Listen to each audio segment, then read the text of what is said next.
In 2019, the US Postal Service made over $71 billion in revenue. The company employs more than 630,000 people. But what is it like to actually work for them? Here's what USPS workers had to say on Glassdoor.com. Beware. Pros: decent pay and vacation benefits, union health plan. Cons: a horribly mismanaged company, mandatory overtime up to 60 hours a week, insane scheduling that keeps carriers out in the dark as late as 10 p.m., cruel, incompetent, sadistic sociopaths in management.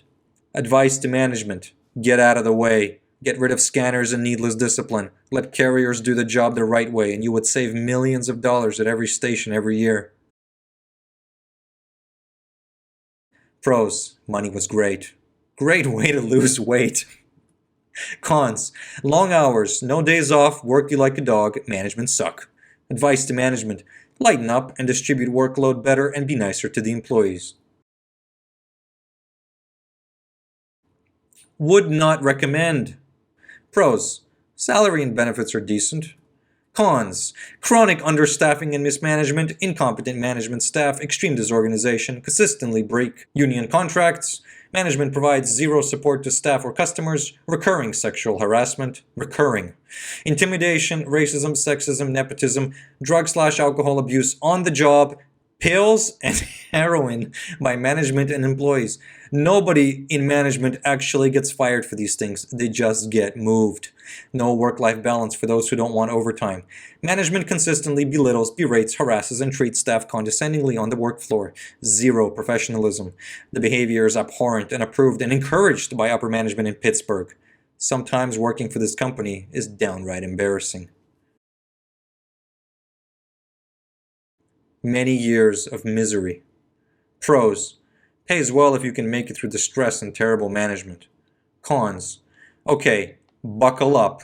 I have been a letter carrier for many years. The actual job, I enjoy. Go figure. It's hard work and you have to be in good shape. You will be soon if you're not already.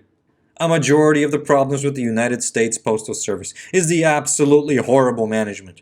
Clueless, vindictive, favoritism, discrimination. It's a real joy. My current boss has been trying to have an affair with my coworker for at least 5 years. A couple of years ago, it was swept under the rug by coworkers who are afraid to say anything as they don't want a boss who is a bigger jerk to come in. Good times, right?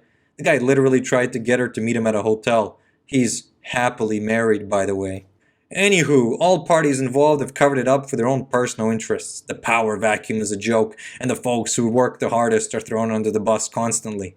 It's absolutely corrupt, and nobody does anything. Also, don't think if you have blatant discrimination cases that the company cares.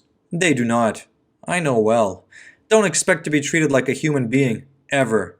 Backstabbing, two-faced coworkers. It's a real treat. We've had several temp bosses when our boss was away. One was a pig who made gestures behind a woman's back like he was simulating a sexual act. I know, right? Classy.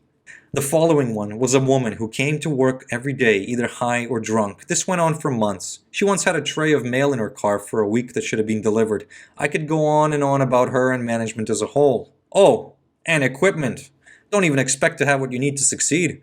None of the vehicles run right, and we're sent out in unsafe vehicles constantly. Lights not working, brakes not working, turn signals, wipers. Who needs those? But don't you worry. There will be stand-up talks about how important safety is with an accompanying sheet left on the brake table. But really, who are we kidding? All they are doing is covering their butts while leaving them bare. Turnover. Oh, turnover.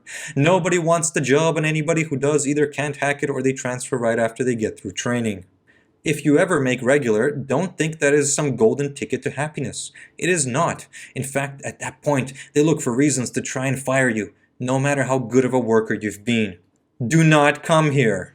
Advice to management: start giving a damn about how employees are treated on a personal level.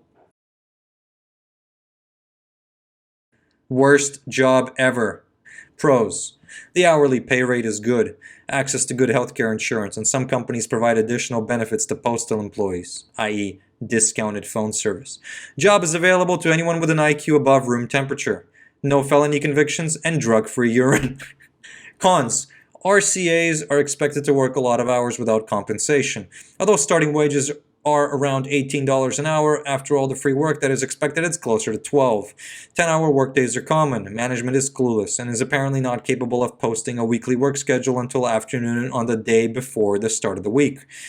Plan to work a minimum of 6 days a week and frequently 12 or more days in a row. During holiday season, it's not unusual to work over 20 days straight. No paid holidays or time off. RCAs are expected to work federal holidays. Trucks are sweat boxes in the summer and seldom have functioning heaters in cooler weather. It can take 6 to 10 years to become a regular employee. The only time the Postal Service cares about the employees are when they don't show up for work. Otherwise, you're just a piece of meat being fed into the grinder. Modern day slavery. Pros: toxic work environment and constant micromanagement. This is the pros. Abusive and overly aggressive supervisors. What are the cons? Management follows you around using a tracking device in your scanners. Carriers are required to use their personal phones and to be called by management up to 3-4 times a day. Management will show up and harass you while you're trying to deliver mail during your day. Damn. Management also bullies employees out of taking their lunches and piles too much work on a handful of carriers. The only reward for hard work is getting more piled onto you.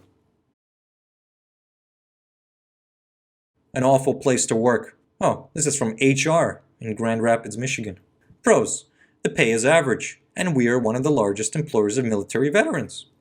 Cons: most of the managers are people that were injured on the job, have no degrees, are nepotism hires, and failures in their previous jobs.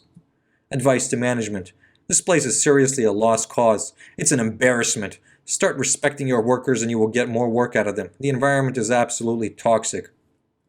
Anyone worked for the Postal Service? Does this fit your experience? Or are these ridiculous reviews? Let us know in the comments, and I'll see you guys next week. More episodes coming.